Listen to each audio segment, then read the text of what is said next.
Você sabe o que é teste ergométrico? Hoje no nosso Cast Cardio vamos falar deste importante exame. Exame muito solicitado na prática da cardiologia. Junto com o Dr. Rogério, doutora Rafaele, vamos trazer nossa convidada, doutora Amanda Moalen, cardiologista especialista em métodos gráficos e ergometria. Muito bem-vinda, Amanda. Boa noite. Boa noite, gente. Muito obrigada pelo convite. Um prazer estar aqui com vocês hoje. Pra gente é um prazer receber mais um convidado, né? E falar desse importante método hoje, que talvez seja um dos exames mais solicitados na prática da cardiologia. Sim. E todo mundo acha que é um exame simples, né? Mas é um exame que dá pra gente ver bastante coisa, né? Traz bastante informação. Tem bastante informação, bastante benefício quando, né, solicitado de maneira adequada e feito de maneira adequada, que a gente vai falar aí do decorrer do nossa discussão. Conta aí pra gente, Amanda, o que é esse teste ergométrico, esse exame conhecido muito popularmente como esteira? Tá, o teste ergométrico nada mais é do que um exame que a gente faz para avaliar a resposta do coração e de todo o sistema cardiovascular durante o exercício físico. Então, ele é um exame que vai garantir que a gente consiga ver ali como é que o coração tá, enfim, né, que a gente consiga ter a resposta desse sistema cardiovascular no esforço físico, né? Nossa, Rafa, você aguenta fazer um teste ergométrico? Eu acho que eu não tô no momento, limitada fisicamente com o meu pé, que fraturei meu tornozelo. Gente, quem não sabe, o Rafael fraturou o tornozelo, né? Por isso que eu tô zoando com ela. No momento... Achei que era só uma sacanagem. Esse aí é uma contraindicação relativa no momento. Foi justamente por isso que eu falei, que o teste ergométrico tem aí as suas indicações e contraindicações, né? Eu acho que é interessante porque ele avalia tanto a parte elétrica, né? A gente consegue ver a parte também hemodinâmica do paciente, que a gente consegue avaliar o comportamento da pressão, às vezes da frequência cardíaca, da resposta da frequência cardíaca. Então, ele é um exame completo mesmo. Né? Na verdade, o paciente fica monitorizado durante todo o exame, né? Então, ele fica tanto a parte eletrocardiográfica, a gente vai ver todos os traçados de cada um dos batimentos cardíacos. De tempos em tempos, a gente vai medindo a pressão arterial dele e a gente está monitorizando a frequência cardíaca, né? Então, muita gente, inclusive, tem medo de fazer o exame. Porque eu tenho medo de passar mal. Mas o ideal é ele, né? Justamente você está fazendo o exame para que você detecte alterações que podem causar risco se você não estiver num local monitorizado. Então, é um exame bem bacana de fazer. Então, Amanda, o paciente que está fazendo o teste ergométrico, ele é todo monitorizado. A pressão arterial, a frequência do coração. A oximetria de pulso também é realizada, é feita? Não. A de rotina, não. A menos que o paciente tenha alguma doença pulmonar que a gente conheça, né? Então, ele chega, às vezes a gente faz até em usuário de oxigênio contínuo. Nesses pacientes, principalmente, a gente precisa manter a saturação de oxigênio sob controle. Mas se o paciente ele é um paciente saudável, a gente, a rigor, não coloca, tá? Mas fica ali à disposição, se a gente quiser usar, tiver alguma suspeita, é asmático, tá chiando, a gente pode colocar. Edu, você pede muito teste ergométrico na sua prática clínica? Cara, acho que para 99% dos meus pacientes. Né? Eu acho que o teste ergométrico ele tem várias indicações, a Amanda vai falar pra gente. E a gente sempre tem que avaliar o paciente e saber se ele consegue fazer o exame. Acho que isso é o principal. Colega meu já pegou paciente hepatopata O2 dependente, já pegou paciente com problema ortopédico grave, que impossibilita a realização do exame. Então, acho que quando você indica, acho que mais importante do que contraindicar é saber indicar. E quando você indica, você tem que saber sempre perguntar para o seu paciente se ele tem alguma contraindicação ortopédica que impossibilite o exame. E outra coisa muito importante, avaliar o eletro de base desse paciente. Ô Edu, será se o colega que prescreveu, que solicitou o teste ergométrico, ele pelo menos examinou o paciente? Porque... Rapaz, isso aí talvez o cara nem tinha perna. Virou motivo de piada lá no hospital. Doutor Rômulo, que está assistindo a gente em casa, né, Rômulo? É muito comum, viu? A gente pegar pacientes que não andam. Já chegou paciente de muleta. E você fala, mas gente, a pessoa, sério, quer colocar na esteira, vamos correr na esteira, como que vai fazer isso se o paciente não consegue nem deambular sozinho, né? Ô, gente, vocês estão vendo como é muito sério isso. A gente tá falando aqui num tom animado, de brincadeira, mas é muito sério. Por isso que é importante você conhecer o médico que você confia, o médico que te atende, E a Porque- avaliação física, né? O olha, exame físico né? é importante. E conversar com o paciente, né? Hoje mesmo no consultório eu atendi uma paciente jovem, 39 anos, que eu queria pedir um teste ergométrico, mas ela tinha lesão, artrose já importante nos 2 joelhos, apesar da idade. Então ela tinha restrição. Então eu fui obrigada, né, a ir para uma segunda alternativa porque ela não tinha condições físicas de ir para o teste. Então é importante a gente conversar, examinar o paciente para saber se ele vai ter condições, porque se também não for um teste efetivo, não vai trazer Informações. benefício nem informações nenhuma pra gente. Mas, tipo, dá pra fazer, tipo, com a mão? Ou tem que ser só com o pé? Não, os protocolos estabelecidos é na bicicleta e na esteira, na esteira ergométrica, esteira ergonômica. Os dois, na bicicleta e na esteira, Mas, são tipo, os com a dois mão assim métodos. não dá pra pedalar e fazer. Não, dá, não. Rogerinho. Não existe Não dá pra essa roubar. metodologia ainda. Mas vocês estão vendo? falando de teste. Amanda, conta pra gente. Para que serve o teste ergométrico? Quais são as indicações? A gente pede por pedir ou tem algum objetivo de avaliar esse exame? Tá, não. Deixa eu tem só fazer um parênteses. Eu vou criar eu tenho... acho que eu tenho 40 anos de idade. E aí eu vou no Tá consultório velho, hein, Rogerinho? da doutora Rafaela. Certo? Eu não tenho nenhum Desconcertou. antecedentes prévios, meu peso é bom, eu faço atividade física, eu nado, eu caminho. Teoricamente eu não teria contraindicação para fazer. Aí a Rafaela pede um teste ergométrico para mim. Eu tenho 40 anos de idade, não tenho nenhuma patologia prévia e nenhuma contraindicação para realizar o exame. Foi uma indicação bem feita?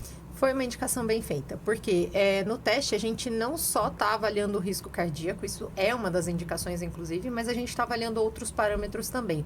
Qual é a aptidão cardiorrespiratória desse paciente, se ela é boa, se ela é ruim. Isso vai dizer a respeito do prognóstico a longo prazo do paciente, né? Se ele tem um bom condicionamento físico. A gente vai avaliar nível expressórico, se ele responde bem ao esforço físico, né? A frequência cardíaca, se ela sobe adequadamente, se ela cai também adequadamente. A gente vai avaliar também a recuperação, como é que você se recupera do esforço físico. Então, assim, embora muita gente acredite que é só para ver lesão cardíaca, tem muitos outros vieses interpretativos que a gente consegue analisar nesse exame. Ou seja, traz bastante informação. Né? Traz bastante informação. Inclusive, muitas vezes a gente faz diagnósticos, por exemplo, de arritmias que são induzidas pelo esforço em Sim. pacientes que não sabiam que tinham e aí, de repente, manifestam ali. Mas é igual falamos aqui algumas vezes já. Mais importante do que saber só indicar, a gente precisa entender quando não indicar também o exame, né? Tem alguns exames, alguns pacientes que têm algumas alterações no eletro de base, como, por exemplo, o bloqueio de ramo esquerdo, ou algumas arritmias graves, que não vão trazer benefícios adicionais, porque o eletro dele, de base, a avaliação do teste ergométrico nada mais é do que a comparação do esforço e a recuperação. Paciente com Se o marca-passo. marca-passo. O esforço, o esforço, o repouso e o esforço, né? Se o repouso dele é muito alterado, na hora de eu fazer análise comparativa, essa análise não é uma análise eficaz, né? Então, por exemplo, um bloqueio de ramo esquerdo, ele é uma contraindicação relativa à realização do exame. Então, só para conscientizar aqui a nossa audiência, Amanda, por exemplo, se o paciente tem um marca-passo e um médico pediu um teste ergométrico, ou seja, não tem muito sentido. Para avaliar coronário, eu acredito que não. Não. Mas ele pode estar querendo avaliar outra coisa. Exato. Qual é a intenção da avaliação do exame? É muito bacana quando o médico coloca a indicação, né? Por que ele está pedindo? Então, assim, eu quero ver se ele desenvolve uma arritmia. Então, ele está com marca-passo, né? A frequência vai subir além daquela frequência Sim. programada e, de repente, ele vai fazer arritmia ou não. Ou então eu quero avaliar a resposta cronotrópica, eu quero ver se a frequência cardíaca dele eleva. Então, assim, tem as indicações até com o marca-passo. No Dante a gente fazia muito, geralmente a gente faz em hospital, a gente não faz em clínicas, né, em laboratórios, porque a Bastante gente não risco. tem os cuidados, etc. Se eu precisar de uma nova programação do marca-passo ou desprogramar ele, a gente não tem essa assistência ali, né? Eu vou falar de uma indicação que pouca gente usa. Você tem um paciente valvulopata, por exemplo, uma estenose aórtica moderada, você está em dúvida se esse sintoma é da válvula, não é da válvula, uma das indicações é colocar o paciente na esteira e a gente avaliar como que ele vai repercutir ali frente ao esforço físico. E muita gente, mas o paciente é válvula. Eu falei, não, a única contraindicação é se a valvulopatia foi importante. O paciente tem uma valvulopatia moderada e eu estou em dúvida em relação à sintomatologia dele, o teste está bem indicado. Muitos pacientes acham, e aí cabe a explicação de nós como médicos cardiologistas, que a esteira serve só para descartar doença coronariana, e não é. É uma das indicações. Mas o que eu tento passar é, que o paciente ele fica monitorizado, igual a Amanda falou, com objetivo. A gente tem que avaliar comportamento de pressão, comportamento de frequência cardíaca, avaliar principalmente sintomas, se esse paciente exibe algum sintoma durante o exame, é importante. Se ele falar que está com dor no peito, uma dor típica, você vai interromper o exame. Então, assim, existem um conjunto de fatores que devem ser avaliados durante todo o exame e que vão levar a uma conclusão final. Exatamente. Tem muitos, até assim, às vezes o paciente está referindo que quando ele pratica atividade física, ele tem náusea ou ele está Sim. tendo algum outro sintoma. É bacana até para a gente fazer esse diagnóstico diferencial, né? Será que essa náusea, esse sintoma está relacionado à pressão que não subiu adequado, aos batimentos que não estão subindo, se tem relação com alterações eletrocardiográficas, até para diagnóstico diferencial dos sintomas, estão ou não relacionados ao esforço. Até isso é uma indicação. Quem nunca aqui pegou no consultório, Rafa, Rogério, Amanda, um paciente que chega, senta, fala, doutor, quando eu vou fazer esforço físico, meu coração acelera demais, eu sinto que falha, eu sinto um pouco de tontura. Então, óbvio que você vai pedir um teste num paciente desde 30, 32 anos, você não está pensando em doença coronariana, você está pensando em alguma arritmia complexa, que seria uma arritmia que traz risco de vida para o paciente e que até às vezes pode contraindicar a realização de atividade física ou até indicar alguns dispositivos mais invasivos. E isso que eu ia citar, né, Edu? E até para pacientes saudáveis, antes de começar uma atividade física, geralmente isso eu peço para todo mundo, independente da idade. Assintomático. Recente, eu e o Rogério estamos com um paciente internado, assim, ele assintomático, mas resolveu que queria fazer o Ironman. E aí foi fazer um teste de rotina, que veio completamente alterado, e é um paciente que foi por cateterismo e triarterial. Nossa, jovem, até então era assintomático, fazia corridas diárias. Então, toda vez antes de fazer atividade física, eu também peço isso na minha rotina, assim. E eu peço em 100% de todos os pacientes que fazem a segurança de liberar o paciente. Mesmo ele não tendo doença estrutural no eco, mesmo o exame físico sendo normal, eu gosto de ter essa segurança. Eu sempre prefiro pedir o cardiopulmonar, né, que é uma complementação do teste ergométrico com análise de uma função pulmonar junto. Né, mas na maioria dos casos, devido à acessibilidade, à facilidade do exame, o teste ergométrico é o exame que a gente mais solicita para avaliar. E hoje, assim, a gente sabe dos benefícios que tem a prática de atividade física. Então, mas tem que ter benefício, mas tem que ter segurança, né? Ah, com certeza. Eu brinco que a gente sempre não quer... A balança tem que fazer sentido, né? Sim. Igual eu vou fazer uma cirurgia para um paciente, o risco tem que ser menor do que o benefício. O benefício tem que ser maior do que o risco que ele tem, né? A mesma coisa do teste ergométrico. Sim. E já que a Amanda falou em cirurgia, tem muito médico que pede teste ergométrico para qualquer cirurgia. Às vezes eu pego o retorno de outros colegas e vem lá, paciente de 30, 32 anos, vai fazer uma cirurgia de baixo risco, de moderado risco e vem com teste. Eu não peço de rotina. Você pede, Rogério, para todo mundo que vai operar? Olha, lá em casa tem uma advogada, né, que trabalha só defendendo médico. Sinceramente, eu peço, independente do risco. A gente sabe que de literatura não tem indicação de pedir. Sim. Hoje o paciente tem menos de 40 anos de idade, que você precisa de um eletrocardiograma e Um uma história laboratório bem de função feita, renal e coagulograma. E uma boa história, um bom exame físico e mais nada. Mas de rotina eu tenho pedido, sabe por quê, Edu? Hoje, no pós-pandemia, nós tivemos muitos pacientes com subdiagnosticado com miocardite. Sim. E a quantidade de pacientes hoje assintomáticos que fazem arritmia no esforço é muito grande. Então, mesmo esses pacientes de baixo risco que vão para um tipo de cirurgia que exige um pouco mais de demanda cardiopulmonar, de frequência, de pressão arterial, eu tenho tomado este cuidado. É uma forma de eu provar que eu avaliei o paciente tem um método ali que prova, embora a literatura não me dê esse respaldo, mas o que eu vejo hoje no dia a dia é que, na grande maioria das vezes, a justiça hoje, ela não confia muito, parece, no que o médico fala. O juiz quer ver o parecer de um médico, que é um especialista indicado por eles lá, perito. Né? E que muitas vezes esse perito não tem informação nenhuma na área. Até você provar que você está certo, você já gastou dinheiro, tempo e muita dor de cabeça. Então, eu faço uma avaliação completa em todos os meus pacientes. Eu peço eco, eu peço eletro, eu peço teste. Às vezes vai para um cardiopulmonar, em alguns casos, o paciente tem alguma pneumopatia. A depender dos casos, vai para o tomate coronário, a depender, vai para a ressonância. Lógico, estamos falando de uma cirurgia letiva, de uma cirurgia programada. Uma cirurgia de urgência, Nem pré-operatório. nem pré-operatório faz. E Amanda, você falou pra gente das indicações, mas todo mundo pode fazer teste ergométrico ou existem contraindicações ao exame? Não, tem muitas contraindicações.